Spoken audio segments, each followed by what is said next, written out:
सीधे आपको राष्ट्रपति भवन हम अब लिए चलते हैं, वहां से कुछ तस्वीरें सामने आ रही हैं और राष्ट्रपति द्रौपदी मुर्मू संबोधित कर रही हैं। सुनिए।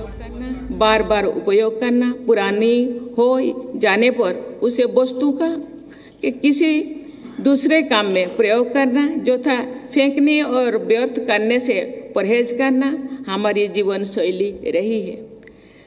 सर्कुलर इकोनॉमी के मूल संविधान तथा रिड्यूस, रीयूज, रिसाइकिल की प्रणालियों भी हमारी प्राचीन जीवन शैली के आधुनिक और व्यापक स्वरूप है। मैं धन्यवाद देना चाहती हूँ। इसी सिद्धांत के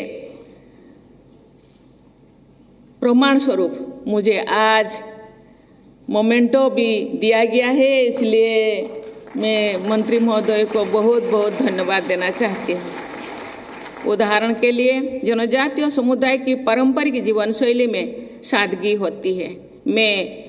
वे मौसम हो या पर्यावरण के अनुकूल तथा सबके साथ साझेदारी करते हुए संसाधनों का न्यूनतम उपयोग करते हैं। वे प्राकृतिक उपादानों का अपव्यय नहीं करते हैं। ऐसे संस्कार, व्यवहार और परंपरा को मजबूत बनाने में सर्कुलरिटी की आधुनिक प्रणालियों को अपनाना आसान हो सकेगा। वेस्ट टू वेल्थ के संदर्भ में मैं ये कहा करती थी, वेस्ट इज वेल्थ। जिस चीज़ को सामान्यतया वेस्ट समझा जाता है वो वास्तव में मूल्यवान होते हैं। उस मूल्य को जिन तरीके से उजागर किया जा सकता है उन पर अधिक से अधिक बल देना चाहिए। मुझे ये जानकर प्रसन्नता हो रही है कि लाखों महिला उद्यमी और अनेक महिला स्वयं सहायता समूह वेस्ट टू वेल्थ में जुड़े हैं तथा कुछ बहुत अच्छे उदाहरण प्रस्तुत किए हैं।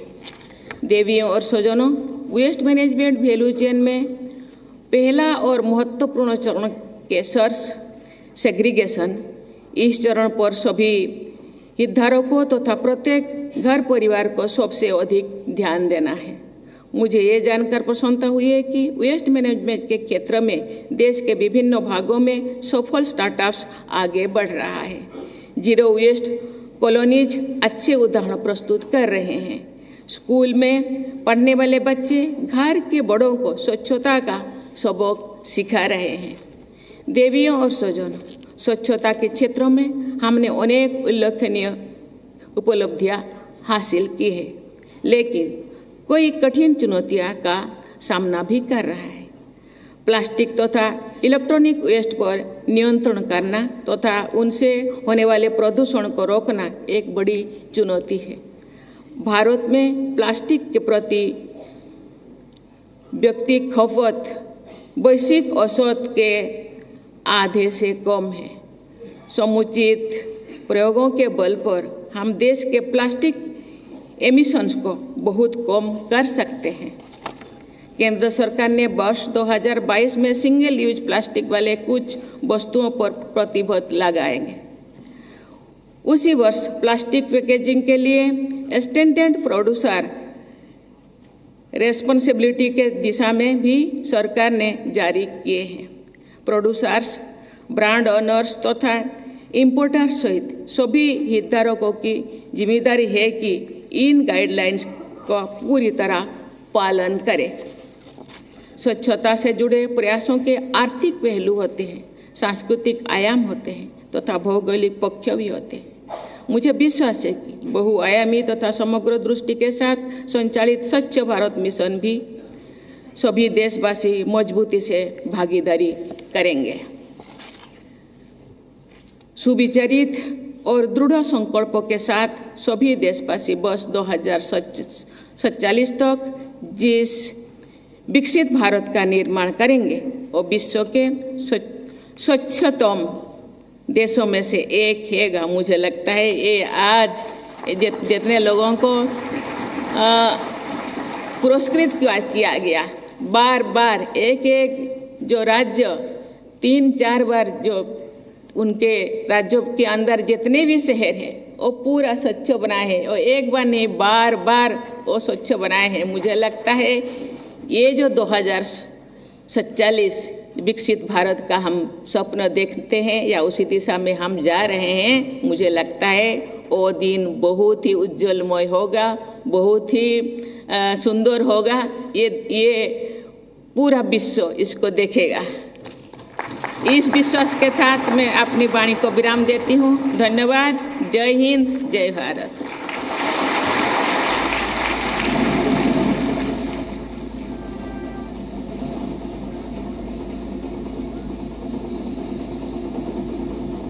स्वच्छ सर्वेक्षण 2025 के इस कार्यक्रम में राष्ट्रपति द्रौपदी मुर्मू ने पहले अवार्ड्स दिए हैं और उसके बाद विज्ञान भवन से आ रही है। जब अवार्ड देकर सम्मानित किया गया उस दौरान की तस्वीरें भी हम आपको दिखा रहे हैं और कार्यक्रम में राष्ट्रपति द्रौपदी मुर्मू ने भी अपना संबोधन दिया है। उस दौरान केंद्रीय राज्य मंत्री तोखन साहू मौजूद रहे। केंद्रीय मंत्री मनोहर लाल मंच पर आपको नजर आ रहे होंगे। विज्ञान भवन से आ रही उस दौरान की तस्वीरें जब अवार्ड देकर सम्मानित किया गया राष्ट्रपति द्वारा।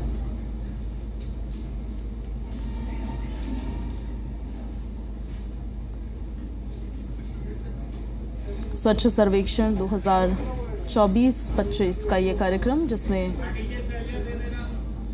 मुख्य अतिथि के तौर पर राष्ट्रपति द्रौपदी मुर्मू, उन्हीं के हाथों से दरअसल सभी को सम्मानित करवाया गया है।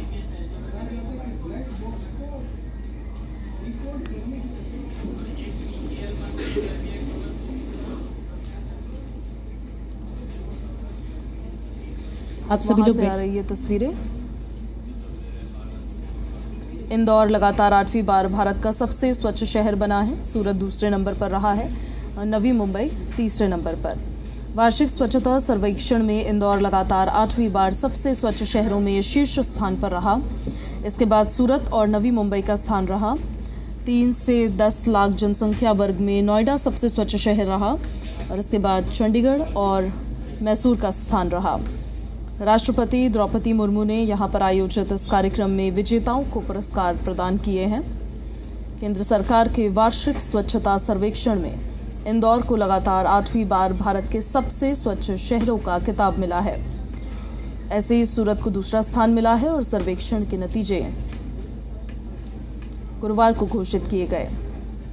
राष्ट्रपति द्रौपदी मुर्मू ने राष्ट्रीय राजधानी स्थित विज्ञान भवन में आवास और शहरी मामलों के मंत्रालय की ओर से आयोजित इस समारोह में स्वच्छ सर्वेक्षण 2024-25 पुरस्कार प्रदान किए। केंद्रीय आवास और शहरी मामलों के मंत्री मनोहर लाल और बाकी लोग भी इस कार्यक्रम में शामिल हुए।